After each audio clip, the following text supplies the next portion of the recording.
Hey everybody, this is Rydo and we are back to another live stream slash recording of Hearthstone. Today is May the 5th. Oops, one day past. May the 4th be with you.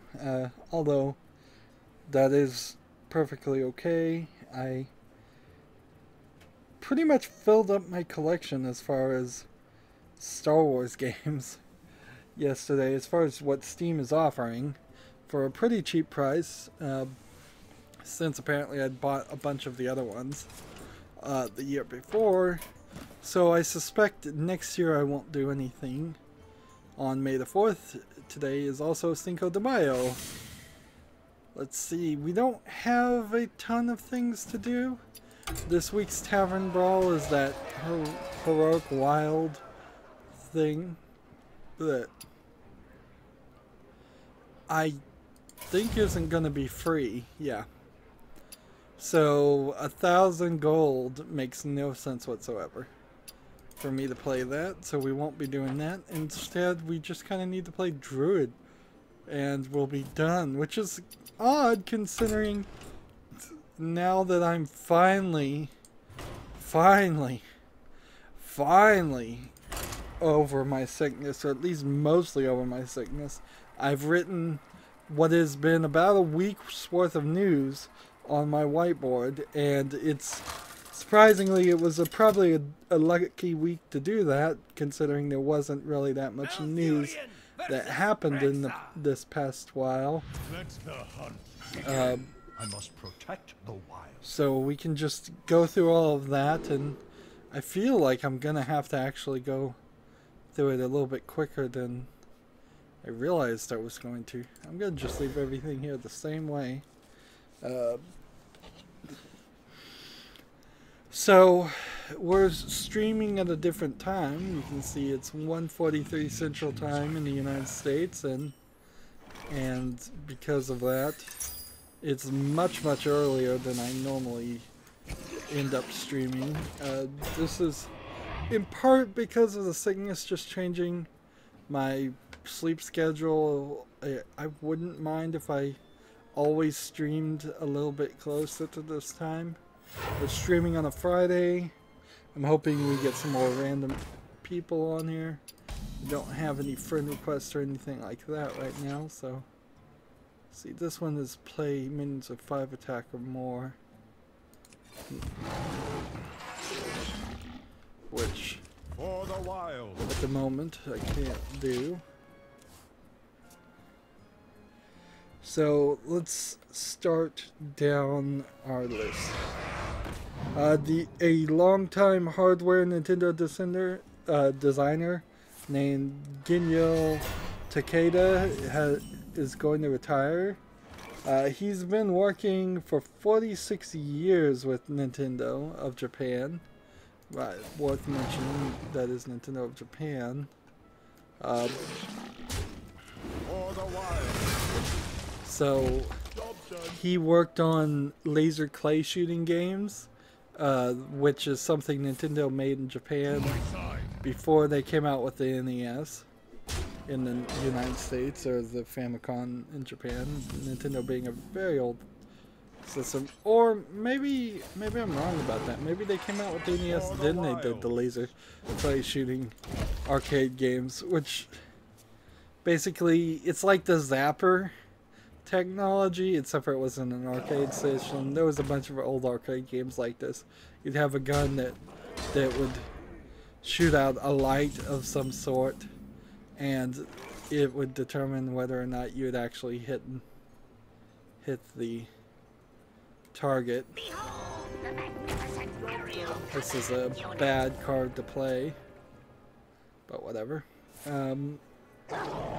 He apparently, I wrote down, he is known for inventing the NES cartridges, the Nintendo 64 analog control stick, the Wii in general, Punch-Out, Pilot Wings, Eve Racer 64. So he definitely had his influence. If it wasn't for the Nintendo 64 analog controllers, modern controllers in themselves would not exist.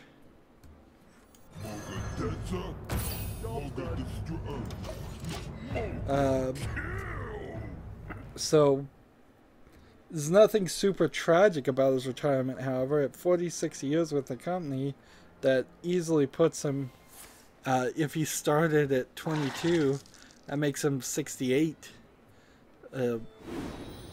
If you started at 20, I guess he'd be 60, 66, but easily at the retirement age, even for Japan, where the people tend to work later. But worth mentioning, certainly. Counter-Strike Global Offensive Pro Team has hired this former cheater. He was named KQLY for Team Vexed, and people are not happy. And apparently he's been allowed, or being allowed to play in some tournaments in some fashion. Some people are not happy about that. This story in particular is really out of my wheelhouse, but it does speak to reputation, and I don't think it's a extremely fair statement to say, but I would say if you're a younger kid these days, and it would be so easy to cheat on games, and then by the time you're 20, like maybe enter the pro level of video game playing and have that come back as a deep dark secret. I don't think that would happen too much, but it is a danger. It's kind of like the whole juvenile records being sealed debate. Now, I don't think this guy actually cheated when he was really young, and they're complaining about that. I think he probably cheated within the past couple of years, and he's probably 20 now. So, I mean, even if he is only 18 now and he cheated when he was 16, that's... I wouldn't really think that's the case that I'm putting forward. I'm just thinking from a perspective of it's going to become easier and easier to potentially ruin your reputation. That's something the internet has certainly caused inadvertently for a lot of people. It's very easy to put something on Facebook and then have an employer look it up and deny you promotion or fire you or deny you employment via that.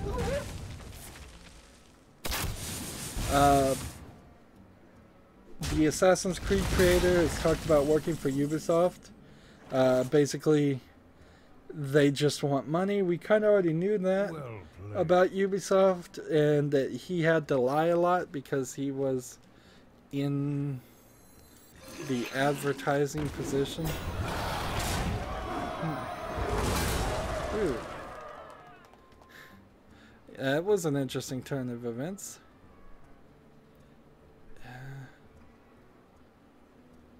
Let's play this. Join the pack.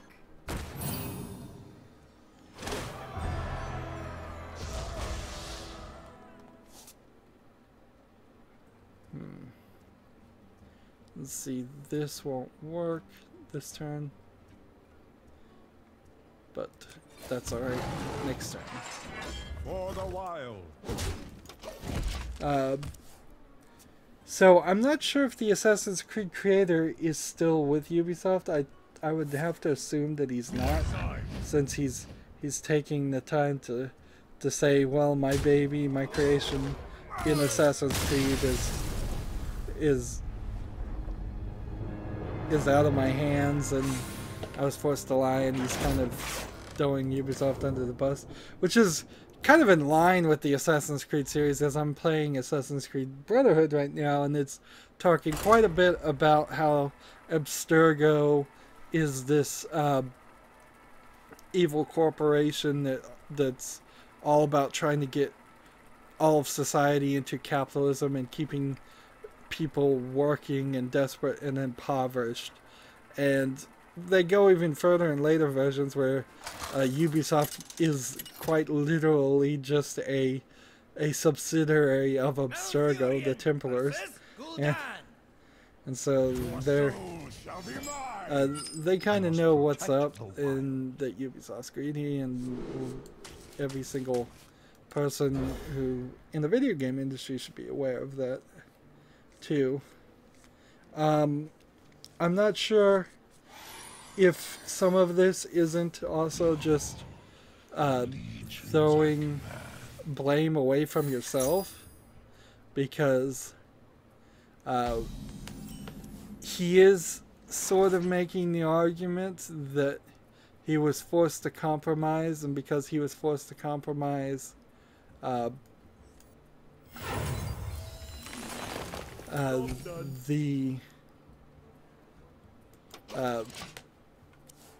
nothing he did was his own fault as the Assassin's Creed creator, which is not really fair, because you could have always quit your job. I mean, that's always an unfair statement to say, but if you were so morally opposed to what they were asking you to do, at a certain point, people need to be able to, and actually do, stand up for their morals and quit. And sadly, the economy is never good enough for that to be the case.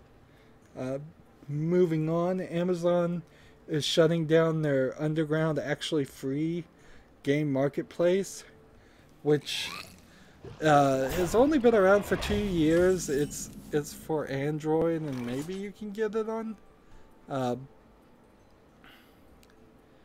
see, maybe you can get it on iOS, but I'm not sure. I certainly, when it first came out, installed quite a few actually free games, and I was actually using the system that was before it, and in that system in particular, you were given free games on kind of a daily basis, and so I have a decent collection of things, of games, a lot of Angry Birds and Rovio games in particular that are free or ad supported, that I'm then very potentially just blocking with an ad blocker. The truth is in here. And the thing about actually free was it was supposed to be, it's not this premium where if you're holding a menu of 5 or more, adapt. It's not supposed to be this system where you trick the people into spending money. Join the pack. There we go. That was a nice move. And how the money worked was kind of crazy. Amazon was trying to have their marketplace succeed, so they were paying people that had their games on there. So there's a little bit of a delay before it gets shut down, so people can still submit games. And then I am not certain if a lot of my games are going to stop working, and that would really suck. That being said, it doesn't really matter too much to me anyways. Almost without question, every single one of those of those games I've either played to completion right now, or I'm never gonna play. So that's not a huge issue. PlayStation Network Golden Week sale is until May 9th, but it's only in Japan. which kind of sucks, honestly, but I guess we can't really expect them to give out a sale for a week of holidays that nobody outside of Japan has probably ever heard of or has any knowledge of. What to do?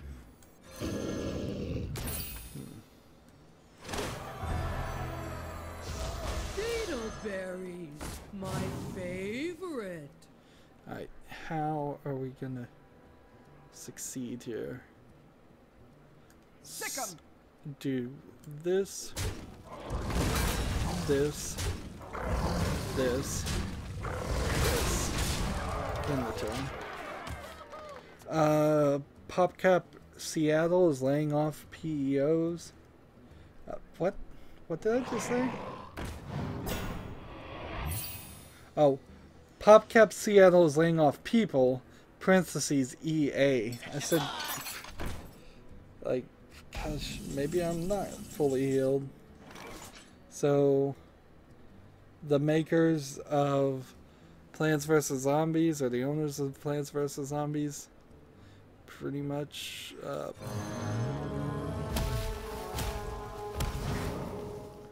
this will work nicely.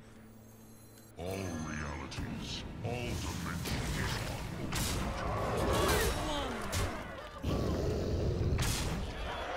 Looks like I'm gonna win here. The third Valve writer, Chet Felinsky, has left Valve. He worked on Half-Life 2 and Portal. What this inherently tells me is that there is no intention to write any stories for any games in Valve. You don't have all three of the writers leave at the same time. Man, I'm making a decent amount of progress here in such a short amount of time. I'm not sure how many more Valve writers there are even in the company, but it pretty much says what I suspect happened is there was an annual meeting saying, here's what we plan to do in the next year. Here's what we plan to maybe to do in the years past the next year. And they all saw that there was no new games in the works as far as next year. Now, Valve being this very weird company that has no order or leadership on it, honestly. I'm not sure if that meeting actually happened. Maybe these three writers just got together and said, look, we haven't written anything for a long time, and this doesn't look good on our resume when we're working for a company that's not releasing anything after 4 or 5 years. But clearly the message, however they got it, was made clear that there was no high likelihood of a new game coming out that needs their writing. Arguably, Gabe Newell said that Half-Life 3 and future games have already been written. It probably means that there's not a Portal 3 in the works. I mean, I think you kind of are just stuck. You can't make any game with a 3 in it without saying forget it on Half-Life 3. And they don't want to dance around that idea anyway, so I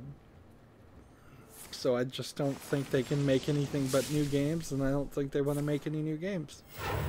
So, yeah. It was kind of predictable after 2. We could probably predict now, if there is a 4th or 5th writer in Valve, that they will probably leave the company too.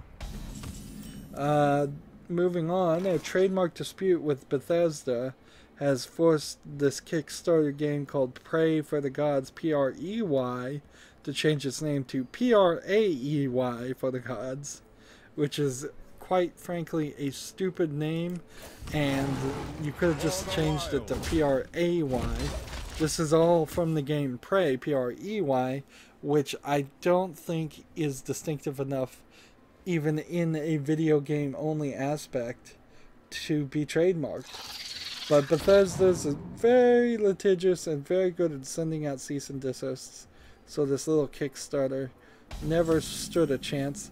Captain Sparkles, in the same way, had a game that he was releasing called Fortress Fallout, and they sent him a letter telling him he can't use the phrase Fallout, and then a few months later they announced that they were going to have Fallout Shelter and Fallout 4. Lolcat is online. Hey Rydo, gosh, I gotta keep going to Tube site to even see your notifications. That really sucks. I know Lolcat in particular has an old cell phone and that you can't get notifications. There's actually been 2 streams since you've last been on, but you were better off missing them because I've had a cold for a week. And both of those streams were downright awful. I just didn't do a good job. So, but I certainly did miss Lolcat. What am I calling him? Lolcat? His name is Loki the cat. Sorry. I have missed him because he loves to comment on that on the channel, and it gets more people watching live.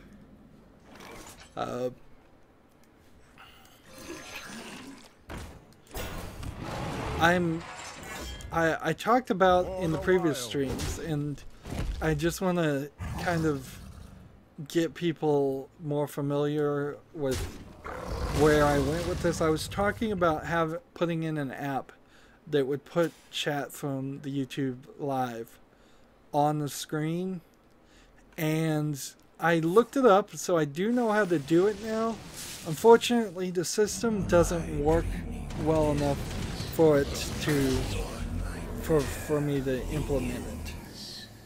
And there's a better solution in general, in which you can just, if you have the,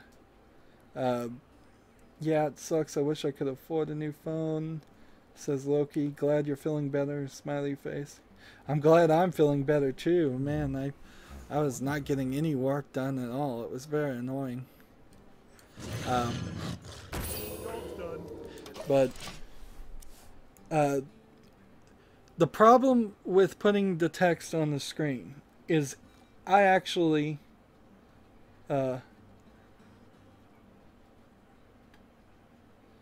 ask me later and I'll give you my Twitter. Well, if I follow you on Twitter, you still won't see my tweets. You have to follow me on Twitter, which the links are in the description. But I mean, you can certainly, if you follow me and DM message me, I can consider following you, although most of the things I follow are just video game companies and trying to get in news things. Particularly on Twitter, I've started getting to the point where I'm only seeing it or checking it once a day, whereas before I was checking it 3 or 4 times a day. So I'll come back and I'll have over 150 new posts. And I don't know if I'm actually scrolling down to see all those posts. But yeah, to get back to the text on screen idea, it won't work for me. I could get it so people could see my text on the screen, but I personally couldn't see it, so I'd still need my cell phone to the side of me looking at the chat. And the only way I could really get around this is to have a second screen setup, which I'm just not set up right now to do that. I just don't particularly want to have a second screen on my computer because that messes up games, and I don't want to be constantly unplugging and replugging a second screen. So I don't. The only real solution I have for me personally to see the chat, which means the only chance of me actually responding to the chat is to keep it on a phone or a tablet. Let's see. Someone stealth till next turn. That'll work. Loki, okay, followed. Thanks for following. So the better system for people to see the chat, if you do have a modern modern Android phone or iOS phone that can get the newest text, is if you're just watching the video and you click on it, there should be a button somewhere amongst the top of the row, maybe you have to go in full screen, that looks like a little message box, and I'm looking at it right now on mine. And that little message box, if you click on that, will just put the text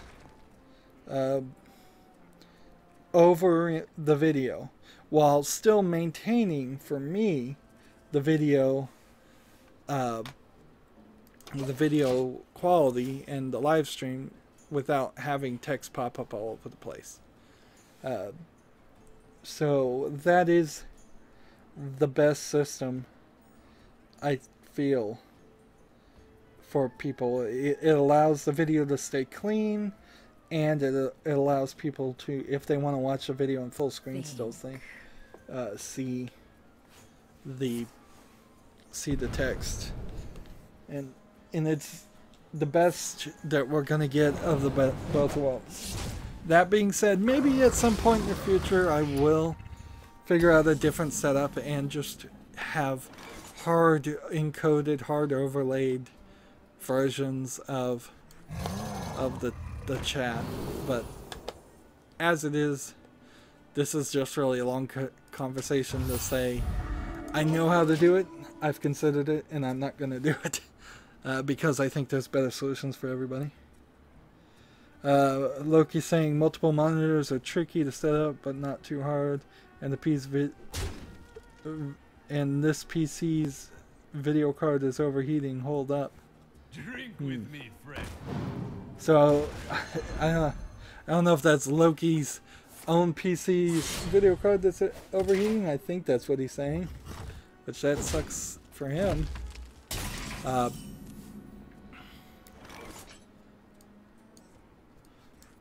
So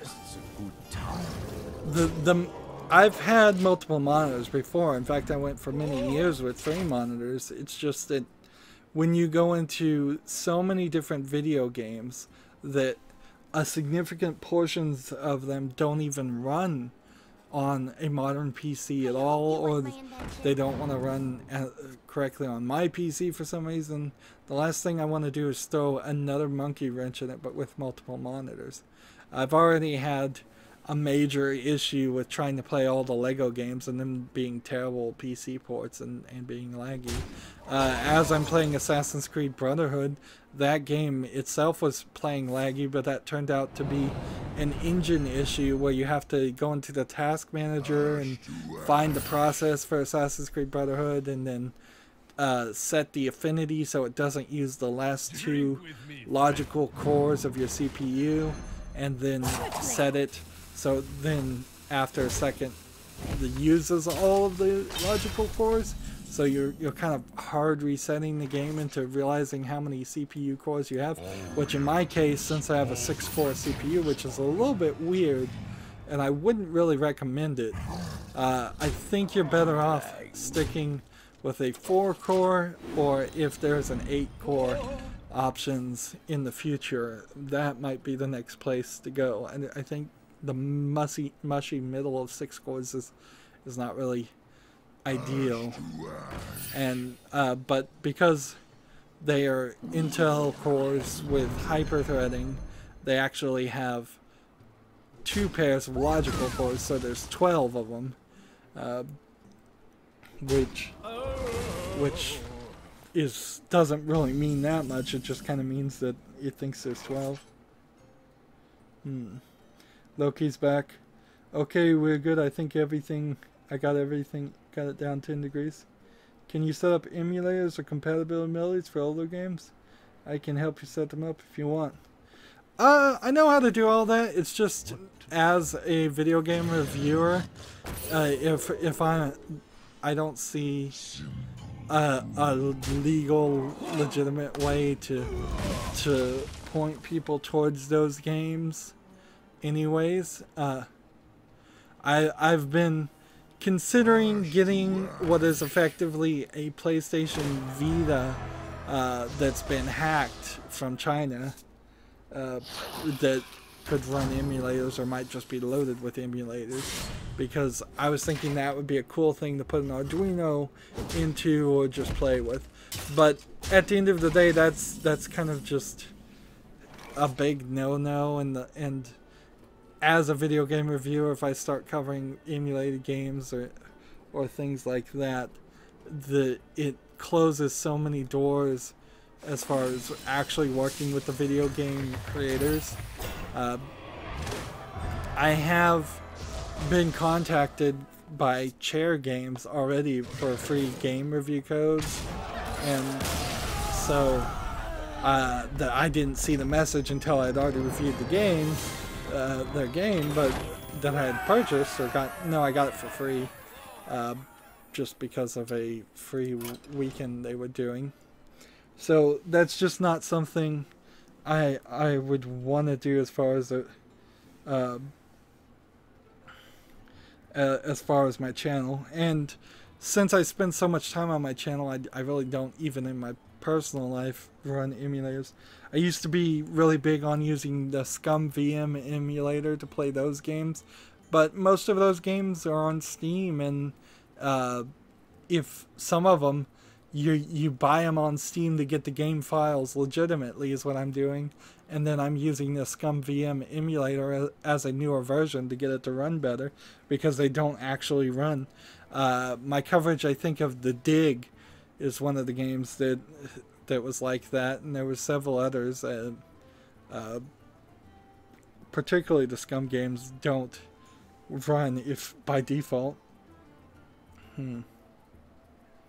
I understand how compatibility mode works for older games. Yeah, in fact, I personally know quite a lot about PCs, so I don't probably need any help there.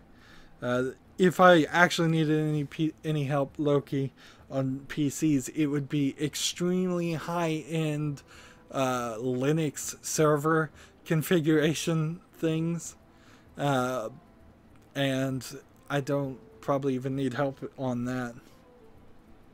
Have I tried a game called Fallout Shelter? Yes, I did a spotlight of Fallout Shelter. I found it kind of boring. Loki says, this PC is a dual core, haha, my main machine is a quad with hyper-threading. Yeah, I think that's the way to go, is go a quad core with hyper-threading if it's Intel or whatever the AMD version of hyper-threading is called. Try to stay, I think, in general with everybody else and just have faster speeds is probably the better thing. 6 cores might make sense if you're streaming, and that was my thought in getting it, but I'm not even sure that's the case.